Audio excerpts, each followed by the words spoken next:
A gente tem tudo para não ser unido, para ser hoje do outro. Pelo processo em si, que é muito frustrante. Mas é incrível, cada vez que eu faço, eu estou conhecendo mais um ao outro. Eu, pelo menos da minha parte, estou gostando mais e me acostumando mais com cada um de vocês. É muito gratificante mesmo trabalhar com pessoas animadas, felizes, pra cima como vocês. Esse é o combustível da gente. A gente chega cansadinho, como eu estou com 11 anos hoje, né? Cheguei, todo mundo rindo, todo mundo se... Hoje foi chorando, né?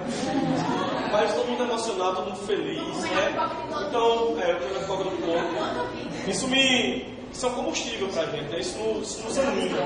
Então, eu não quero que vocês levem... Estou muitos assuntos aqui, aprendemos muitos assuntos, outros são mais difíceis de entender. Isso é uma coisa totalmente normal no processo pedagógico, mas não é aquilo que eu quero que vocês levem de mim, não.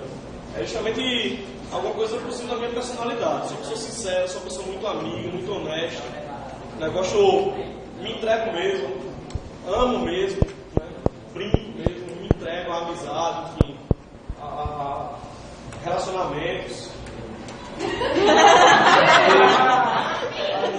Mas, então é isso que eu quero que vocês levem de mim, porque é isso que eu vou levar de vocês. Essa felicidade, essa amizade, sempre recebi tipo um braço aberto, assim, tudo para ser diferente, pelo cansaço, pelo momento, mas não é assim não, tá certo? Tá terminando aqui uma fase que somos professores e alunos, para certamente começar outra fase que seremos bem mais do que isso.